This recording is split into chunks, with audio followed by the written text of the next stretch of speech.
Amigos y amigas, muy buenas noches.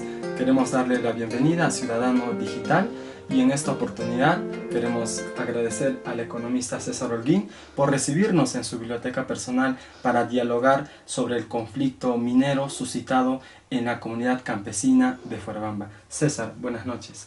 Gracias, Daniel, y por tu medio saludar a los amigos de las redes sociales sobre un tema tan delicado, tan complejo y que ya tiene una trayectoria de mucho tiempo, donde la relación entre comunidades, empresas mineras, Estado ha sido conflictiva y hay que señalar también de poco beneficio. Y en esta complejidad los medios de comunicación no han ayudado a esclarecer, porque una forma de contribuir a esclarecer es escuchar la voz real, no distorsionada, de las comunidades campesinas. Y en este cuadro de actores, lo que se ha notado es de que, primero, hay un descontento de las comunidades campesinas con el proyecto minero Las Bambas, ¿no? Por un tema muy puntual. Pero en ese conflicto, el Estado ha tomado una posición muy parcializada en favor de la empresa minera, una actitud represiva con las comunidades, y los medios de comunicación, lejos de informar, han desinformado a la población, jugando a sus propios intereses, y han contribuido a confundir peor y sembrar pues lo que significa un escenario nebuloso para la población, donde la única voz que se escucha es la voz del gobierno, la voz de las empresas mineras, y hay una satanización generalizada a las comunidades, y en este caso a la comunidad de Fuerabamba, ¿no? César, ¿cuál crees que serían los elementos fundamentales a tomar en cuenta para poder explicar y con claridad entender este conflicto? Sí, lo primero que habría que señalar es de que esto se ha prometido hace 27 años, desde los 90, cuando se empezó a impulsar la minería sí o sí y como sea, de que esto iba a resolver muchos problemas. Y lo primero que se constata es de que los lugares donde la explotación minera ha florecido no necesariamente han resuelto sus problemas por muchos factores, no solamente de la empresa minera, ineficiencia del Estado, el rol de las autoridades, también la empresa minera y muchas variables. Eso marca, o sea, más allá de lo que consideremos quién ha errado, lo real es de que en esos lugares, por ejemplo, en Apurímac, la estadística señala de que ese departamento oscila entre el 33 y el 36% de pobreza monetaria. Y esos lugares específicamente, de Cotabambas o Grau, tienen un índice de anemia en niños menores de 3 años que supera el 50%. O sea, hay problemas reales que no se ha logrado superar. Eso analizaremos un poco más al detalle, pero eso es una realidad. Ahora, desde el principio, ¿cuál ha sido la estrategia? No realizar la consulta previa. 1. 2. Imponer el proyecto minero a como de lugar. 3. Reprimir a las comunidades. Ese ha sido el denominador común. Motejarlos de perros del hortenano, motejarlos de ciudadanos de segunda clase, o insultarlos de cualquier modo posible, desde terroristas hasta majaderos. Y entonces esto no contribuye, pues, ni genera un clima democrático para poder resolver los problemas. Y prueba de ello es que tenemos este conflicto puntualmente entre Fuerabamba y la empresa MMG, por la trocha que se ha abierto en el fondo de Yavi Yavi. César, para poder ir profundizando este tema, ¿cuáles consideras que son los momentos clave que podemos identificar en este conflicto? Sí, para entender este conflicto, Daniel, creo que podemos explicar esta película en 3 escenarios puntualmente. El primero sería el acuerdo al cual llegan la comunidad de Fuerabamba y la empresa Glencore en ese momento. ¿Cuál era ese acuerdo? Uno, de que la forma de transportar el recurso se iba a hacer por un mineroducto que conecte con esta Tatindaria, con el proyecto. Y el otro acuerdo es la reubicación de la comunidad de Fuerabamba. ¿Cómo se hizo? El justiprecio, el pago como correspondía a los comuneros por sus tierras, y la reposición de tierras de cultivo para que ellos puedan seguir realizando sus actividades productivas. Y esa reposición es el fondo de Yavi Yavi, destinado a la actividad agropecuaria de los campesinos, de los comuneros de Fuerabamba. Hasta ahí el primer escenario. Es decir, 2 dimensiones. El segundo escenario es que el proyecto Las Bambas se transfiere de Glencore a MMG, la empresa estatal china. Y en esa venta hay cambios importantes. Uno, de que la forma de transporte por mineroducto es desestimada por la empresa, por los costos de producción que eso implica. Y dos, la empresa decide abrir una trocha para transportar el recurso justo por el fondo de Yavi-Yavi. Es decir, las tierras que antes se les había destinado a la reposición, de las cuales se les había entregado su propiedad a la comunidad, habían sido vulneradas por la decisión de la empresa MMG al hacer la trocha por el medio de ese fondo. Ese es el segundo escenario. Entonces, aquí hay que identificar que eso no se les informó a los campesinos, no se dialogó con ellos. Y esto tiene que ver con un tercer escenario, donde interviene el Estado. ¿El Estado cómo interviene ante esa situación? Pues sesgándose en favor de la empresa. ¿Por qué? Reconoce esa trocha, reclasifica como una vía nacional de uso público, desconociendo la propiedad de la comunidad sobre el fondo de Yavi-Yavi. Entonces, ¿qué debió hacer el Estado? O comprar esas tierras o expropiarlas con justiprecio. Pero nada, ni se dialogó con los campesinos, se recategorizó, se reclasificó esa trocha y se desconoció la propiedad de los comuneros. Entonces, obviamente, que esto iba a terminar en un conflicto. Y entonces, ¿el agravante cuál ha sido? Que el Estado declara estado de emergencia en esa zona, en ese corredor minero.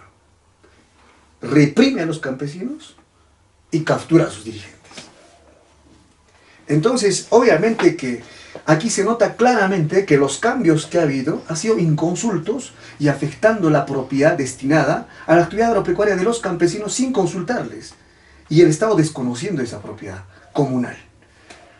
Entonces, sobre este escenario, obviamente cualquier persona, cualquier ciudadano que ve que su terreno, ¿no?, es afectado por una trocha sin reconocerles, va a pegar el grito al cielo. Pero lo que sorprende es cómo los medios de comunicación, la prensa en general, salvo algunos medios locales que sí han tenido la dignidad de informar bien, han desinformado completamente. Entonces han mostrado que como que hay una majadería de las comunidades campesinas. Ellos lo que están pidiendo ahora es que las empresas les pague, ¿no es cierto?, por el uso de sus tierras al momento de recibir esa trocha. Y esto se viene desempeñando en un escenario conflictivo. Ese es el meollo del asunto. Entonces, el cuarto escenario debería ser de solución. César, así como es importante entender y comprender de manera profunda esta problemática, ¿cómo podemos, en todo caso, arribar a una solución pacífica que evite a toda costa el derramamiento de sangre o que este conflicto se perpetúe? Sí, una vez reconocido cuáles las variables fundamentales de este problema, los errores del Estado y la empresa minera, la solución prácticamente cae por su propio peso. Es de que el Estado reconozca que ha metido la pata al momento de reconocer esa trocha, ¿no es cierto?, como una vía pública, en un terreno que le pertenece a las comunidades. Ese error tiene que el Estado reconocer. Y la empresa minera tiene que reconocer que sin consultar a los campesinos, en el terreno que se les había asignado, se les ocurre hacer esa trocha sin mayor socialización. Entonces, el tema pasa porque la empresa y el Estado reconozcan lo que está reclamando la comunidad, que en las tierras comunales se ha hecho una trocha y que la empresa debe pagar porque no es propiedad del Estado, es propiedad de la comunidad. Me parece que más allá de eso ya es perderse en otras cuestiones, la esencia del asunto. Yo creo que por ahí va la solución.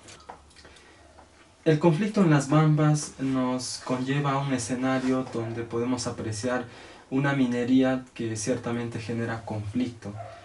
¿Cuál es tu percepción respecto al modelo de minería que se desarrolla en nuestro país? Yendo directamente a tu pregunta, Daniel, yo creo que el modelo minero que tenemos en el país es entreguista en primer lugar. ¿Por qué?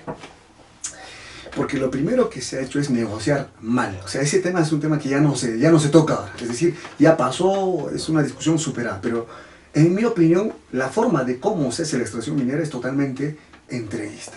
Porque, por concepto de canon, ¿no es cierto?, el impuesto a la renta me parece insuficiente para el recurso que extraen, que le pertenece a la nación, al país. un 28% del impuesto a la renta no es suficiente. Luego, para las empresas mineras en este caso, y las regalías, que incluso en un momento representaban el 3% del valor total de sus ventas, muy insuficiente. Hay países como Estados Unidos y otros que supieron poner el impuesto a las sobreganancias, en este caso del petróleo, derivado de los altísimos precios internacionales, que en el Perú no se ha logrado hacer. Entonces ahí hay una mala negociación, pero aún así la actividad minera comporta al país una ingente cantidad de recursos, ¿no? Es el 60% del impuesto a la renta más o menos y contribuye entre el 6 y el 9% al PBI. Pero junto con eso hay que señalar de que es una actividad intensiva en tecnología, es decir, no se utiliza mucha mano de obra. El 1% de la PEA aproximadamente absorbe la actividad minera en el Perú. Y una economía basada en la exportación, casi el 60% de las exportaciones es básicamente minería, nos hace muy dependientes de los ciclos económicos internacionales y hace andar nuestra economía en una sola pata. Más allá de lo que eso implica, un modelo, como hemos señalado, conflictivo con las comunidades, que esto se complica con el rol ineficiente del Estado. Por ejemplo, en este conflicto, desde el 2008 hasta el 2017, se ha recibido en esa zona 98 millones, Chalhuacho concretamente, de soles, de los cuales se ejecutó un 40%. O sea, hay ineficiencia del Estado con los recursos así mal negociados, hay una ineficiencia del Estado. La corrupción tiene un rol nefasto ahí.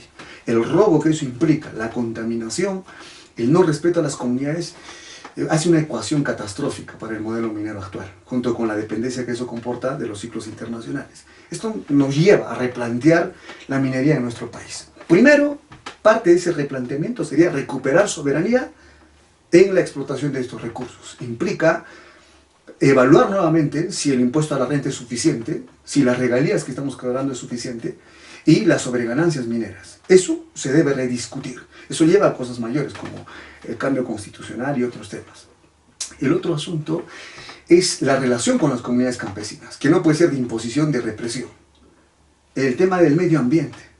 Hemos visto los ríos contaminados, el mercurio que se deja como en Espinar, por ejemplo.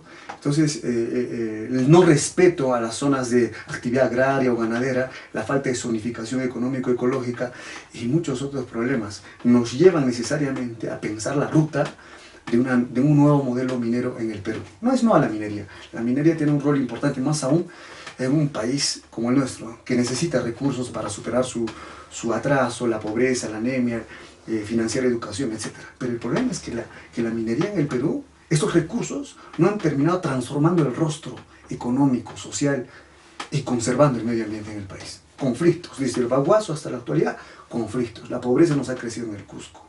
La desigualdad se dispara en el país. La corrupción campea. Entonces esto me parece que nos lleva obligadamente, si queremos resolver el problema, a repensar, a rediscutir, y espero que ese sea el tema de la siguiente charla, un nuevo modelo minero sostenible, democrático y nacional para nuestro país. César, en la parte final quisiera recibir tu impresión en pocas palabras de lo que te voy a comentar. Abogados Chávez Sotelo. Unos aprovechados y unos estafadores en una circunstancia adversa donde la comunidad necesita asesoría legal. ¿Legítima o no la lucha de la comunidad? Totalmente legítima. Vizcarra. Más de lo mismo. MMG Las Bambas.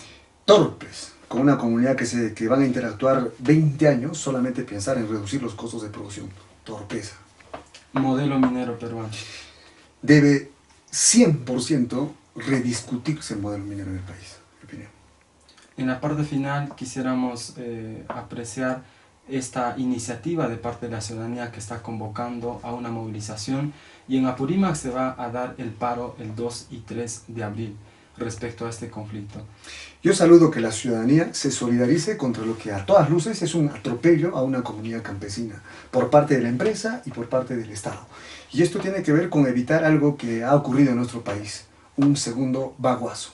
Y creo que ese es el espíritu con el que se está convocando esa solidaridad, al cual desde aquí yo también hago voces, hago votos, porque todos podamos estar, todos en apoyo a esta causa justa, a este reclamo legítimo de la comunidad de Fuerabamba. Amigos y amigas, hemos llegado a la parte final de este programa, dando también extensiva la invitación a esta movilización que desde el Cusco se va a realizar el 4 de abril en horas de la tarde en la Plaza Tupac Amaru a partir de las 4. Queremos agradecer a Chascafé y al Instituto de Desarrollo y Planeamiento Estratégico por habernos permitido el desarrollo de este programa. Y con nosotros, Ciudadano Digital, será hasta una próxima edición.